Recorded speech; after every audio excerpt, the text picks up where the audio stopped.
हाय दोस्तों, आज हम लोग देखेंगे क्लास 10th हिस्ट्री का first chapter rise of nationalism in Europe के इम्पोर्टेंट डेट्स।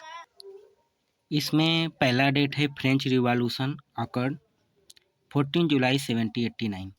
दोस्तों हिस्ट्री को देखते हैं तब डेट याद हो जाएगी। फ्रेंच रिवॉल्यूशन 14 जुलाई 1789 को स्टार्ट हुआ था और 1789 से 1799 तक चला था और 1799 को फ्रेंच रिवॉल्यूशन ख़त्म हो गया था और वहाँ के जो कमांडर थे आर्मी के नेपोलियन, वो वहाँ लीड करते हैं और वो लीड करते करते 1814 में तक लीड करते हैं और 1814 में नेपोलियन की हार हो जाती है। तो ये हिस्ट्री है दोस्तों। 1789 में शुरू हुआ, 1799 तक चला।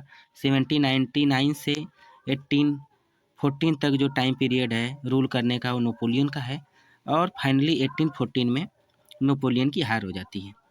और नेपोलियन की जैसे ही हार होती है एक ट्रीटी साइन होती है जिसे वियना ट्रीटी कहा जाता है 1815 में। तो ये डेटिंग आप लोग देख सकते हैं। वियना ट्रीटी की डेटिंग आपसे पूछे तो 1815 में वियना ट्रीटी हुई थी। और उससे पहले नेपोलियन ने नेपोलियन कोड लाया था। नेपोलियन कोड कब लाया गया था? 1804 में लाया गया था, जिसमें बाय बर्थ जो प्रिविलेज मिलती थी लोगों को, उसको प्रोविटेड किया गया और इक्वलिटी बिफोर लॉ भी लाया गया था। वियना ट्रीटी 1815 में हुई, जिसमें नेपोलियन के हार के बाद साइन हुई। वहाँ पे कंजर्वेटिव पावर में आ गए, मतलब फिर से वहाँ पे मोनार्की आ गई फ्रांस में। और फिर जुलाई 1830 अ रिवॉल टुक प्लेस इन फ्रांस। जुलाई 1830 में क्या हुआ कि फ्रांस में जो मोनार्की वियना ट्रीटी से आई थी वो अब किस में कन्वर्ट हो गई? कॉन्स्टिट्यूशनल मोनार्की में। ग्रीक स्ट्रगल स्टार्ट हुआ था 1821 में, लेकिन ग्रीस को इंडिपेंडेंस कब मिली? ट्रीटी ऑफ कंस्टांटिनोपल से 1832 में जो ट्रीटी हुई थी। ये डेटिंग भी याद कर लेना है। फ्रांस रिपब्लिक कब बना?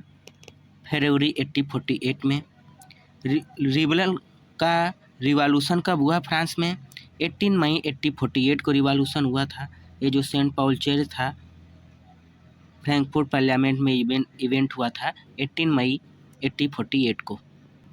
यूनिफिकेशन ऑफ द जर्मनी, ये जो ऑटोमन बिस्मार्क के लीडर जो थे उन्होंने जर्मनी को यूनिफिकेशन कराने का काम किया। ये डेटिंग जो है 1866 से लेके 1871 तक है, लेकिन 1871 में फाइनली जर्मनी क्या हो गया था? यूनिफिकेशन हुआ था। 7 ईयर्स तक वार चली थी, 3 कंट्रियों से लड़ाई लड़नी पड़ी थी जर्मनी को। फिर है unification of the Italy. Italy भी 1859 से 1861 तक, लास्ट फाइनली 1861 में इटली भी यूनिफिकेशन इटली का भी हो गया था। विक्टर इमोलियन सेकेंड जो किंग इटली के बने 1861 में। यूनिफिकेशन ऑफ द ब्रिटेन जो ये 1688 से लेके 1801 तक चला। इसमें 2 फॉर्मेट है। पहला है एक्ट ऑफ यूनियन 1707 में हुआ, जिसमें इंग्लैंड में पहले से इंग्लैंड और वेल्स 2 थे और स्कॉटलैंड को इंक्लूड कर लिया गया। दूसरा हुआ 1801 में, इंग्लैंड वेल्स स्कॉटलैंड मिलके ब्रिटेन हो गए और इसमें नॉर्दर्न आयरलैंड को ऐड कर लिया गया इसमें दोस्तों। पेंटिंग ऑफ फ्रेडरिक सेरियो ने जो पेंटिंग बनाई थी, उस पेंटिंग का नाम था dream of world wide and social Republic. ये पेंटिंग कब बनी थी? 1848 में। और लास्ट है फॉर्मेशन ऑफ द ज्वेलरियन 1834 में। दोस्तों इसको आप अगर बार बार रिवाइज करेंगे तो आप इसको रिकॉल कर लेंगे। थैंक यू दोस्तों, आप सब लोग देखते रहिए Manoj sir blog. Thank you so much.